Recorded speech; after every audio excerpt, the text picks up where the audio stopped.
Good afternoon, Mike. How are we doing today? Good, good. Mike, did you know ultra processed foods such as bread, cereals, desserts, sodas, and processed meats comprise more than 60% of the calories that Americans eat? I actually thought it would have been higher, to Did be you? honest. Only 60, huh? Well, that's the crux of our conversation today. And for some, it's going to be no kidding, Captain Obvious.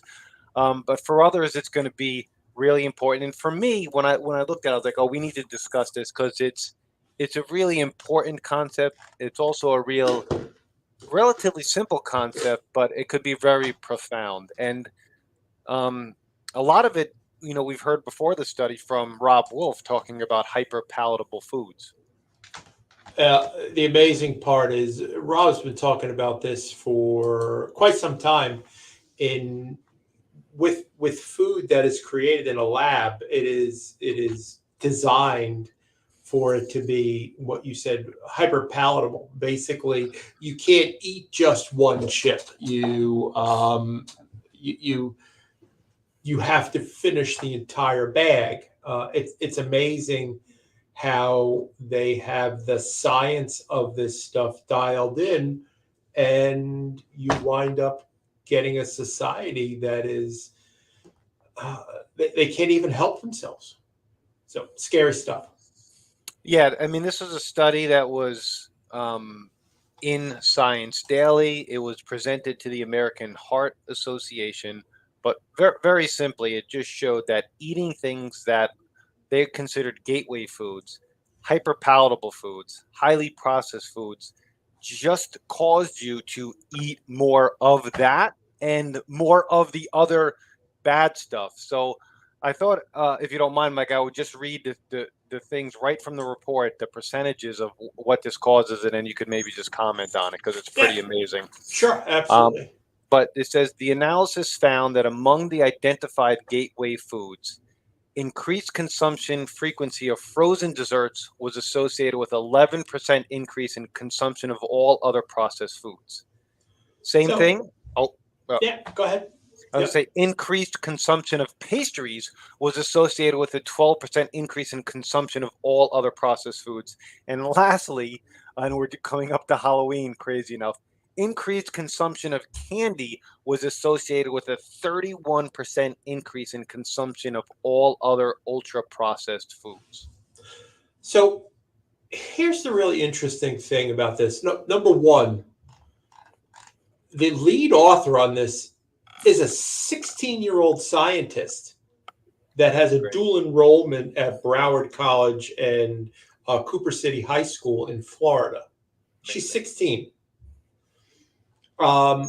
But here, here's a really interesting thought process on some of this. When you talk about frozen desserts, there's a decent mixture of fat in that. I'm sure it's high sugar. But when you get down to the candy, like all of that candy, all of it is high fructose corn syrup. So I didn't dig into the nitty gritty of the actual study, but candy by far was a 31% increase in other processed food. So you eat processed food and you want more processed food. It's Yeah, amazing. Mike, actually, that is such a cogent and unbelievable point. Is that right? Ice cream's got some fat and some protein in it. Yeah. Pastries have some carbs uh, and you there's a limit to how much you can eat of that. Yes. But there virtually is no limit to how much candy you can eat, and that's the concept that Rob Wolf talked about all the time is try to overeat chicken. Eventually, you can't. You Like can't. you have to stop. Yes. But because your body is satiated, it's got the nutrients, the micronutrients, everything it needs. But when you're eating stuff that is void of nutrients, has no substance, is ultra processed, created in a lab, designed to be addictive, there is no limit. And that was the other part of that. It's designed, not only is it hyper palatable, it's actually designed to be addictive. It is people designed to be addictive. That's frightening. That's really bad stuff. So the take with my, and I laugh because I know you have incredible personal willpower. Like when we sit down for lunch on Mondays, I'll grab like 6 to 8 to 10 chips, but you Yeah. won't even touch the chips No. because I think you know that you'll go to town on them Right. if you just have one. Right. And that's the general concept of it. That is that you want to lose weight, you want to be healthier. Stay away from these processed foods. Stay away from these ultra processed foods. And as we said for 15 years, just eat real food. It's pretty simple. Like look at our lunches on Monday. We go to a amazing Mexican restaurant in Bayonne, and lunch basically is 2 pieces of chicken, some sautéed zucchini, and avocado. Uh, 2 pieces of chicken, uh, s- um, Onions, rice, and on, beans. onions, rice, and beef. Like they're really simple lunches, and if you're just eating real food, there's no room for anything else. There's no room for the junk. Could I sit there and eat the entire bowl of chips? Yeah, I could, but I'm not going to do that. Just eat real food. That's Shaw Croxton. Just eat real food.